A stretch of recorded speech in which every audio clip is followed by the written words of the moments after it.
पर बात करने के लिए आगे बढ़ते हुए अगली बड़ी खबर आपको बताऊं, जहां आतंकी निज्जर की हत्या के मामले में भारत की फटकार के बाद अब कनाडा का बयान सामने आया है और भारत पर लगाए गए आरोपों पर बयान जारी करते उसने कहा है कि कनाडा ने कोई भी सबूत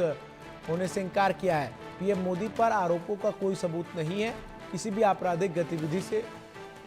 जोड़ने का सबूत नहीं है। एस जयशंकर और डोभाल के खिलाफ भी कोई सबूत नहीं है। तो अब कदम पीछे खींचता हुआ कनाडा नजर आ रहा है। आतंकी हरजीत निज्जर हत्याकांड मामले को लेकर जिस तरीके से भारत और कनाडा के बीच संबंध जो है वो तल्ख हुए, इन सब के बीच ये बड़ी खबर मैं आपको बता रहा हूं, जहां भारत की फटकार के बाद अब कनाडा का बयान सामने आया है और उसने कहा है कि भारत पर लगाए गए आरोपों पर बयान जारी करते हुए कि कनाडा ने कोई भी सबूत होने से इनकार कर दिया है। प्रधानमंत्री मोदी पर आरोपों को लेकर किसी भी प्रकार के कोई सबूत कनाडा के पास नहीं है। साथ ही साथ डॉक्टर एस जयशंकर और अजीत डोभाल के खिलाफ भी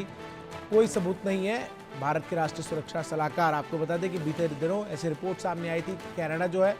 वो इस पूरे मामले में एनएसए अजीत डोभाल से लेकर विदेश मंत्री एस जयशंकर समेत प्रधानमंत्री नरेंद्र मोदी के ऊपर भी सवाल खड़ा करता हुआ नजर आ सकता है। लेकिन कनाडा ने स्पष्ट तौर पर इस बात की पुष्टि की है कि कोई भी अपडेट जो है इस पूरे मामले में उसके पास नहीं है और ऐसे तरीके की कोई भी आरोप जो है वो कनाडा की सरकार की तरफ से नहीं लगाए गए।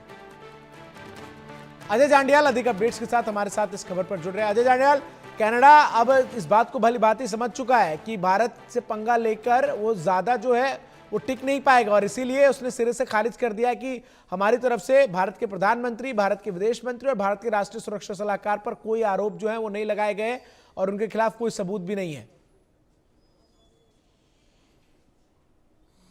देखिए बिल्कुल चंदन, और जो शब्द उन्होंने इस्तेमाल किए हैं वो मैं शब्द अगर बता दूं, not stated nor is it aware of evidence linking Prime Minister Modi, Minister Jaishankar or NSA Ajit Doval to the serious criminal activities within Canada। Actually यही आप देखें, जस्टिन ट्रूडो कुछ दिनों पहले तक किस तरीके से भारत के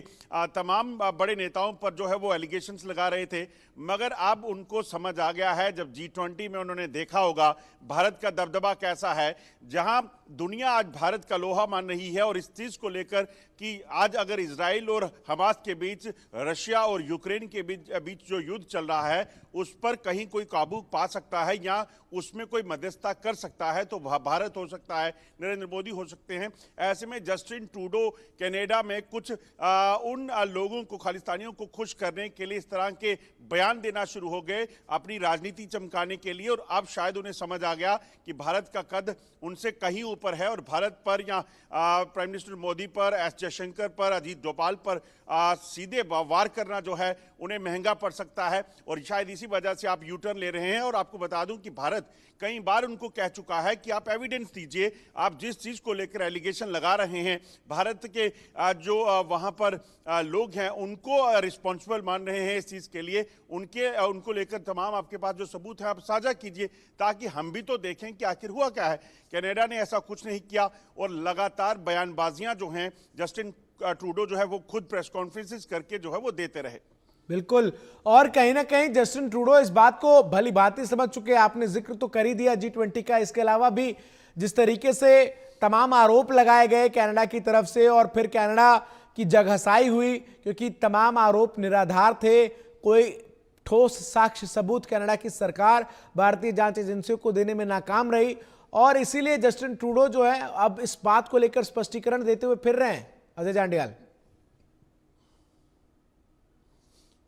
अब बिल्कुल स्पष्टीकरण देना ही पड़ेगा क्योंकि उन्हें पता है कि भारत जो है किस तरीके से, कनाडा एक छोटा मुल्क है और अगर आप देखें तो अगर भारतीयों की बात की जाए तो कई भारतीय कनाडा में बसते हैं। कनाडा की इकोनॉमी को कितना फर्क पड़ सकता है अगर आप सोचिए कि जो टूरिज्म भारत से वहां जाता है उस चीज को लेकर, व्यापार तो बात की बात है, वहां जो लोग रहते हैं अगर वो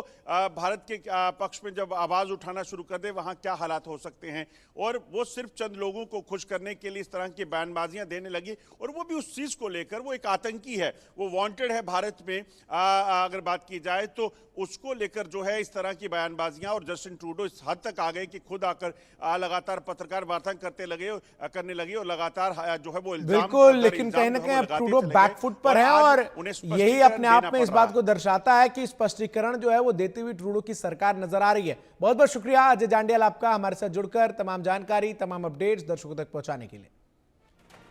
छोटे से ब्रेक ले, यहां रुकेंगे, खबरों का सिलसिला जारी है।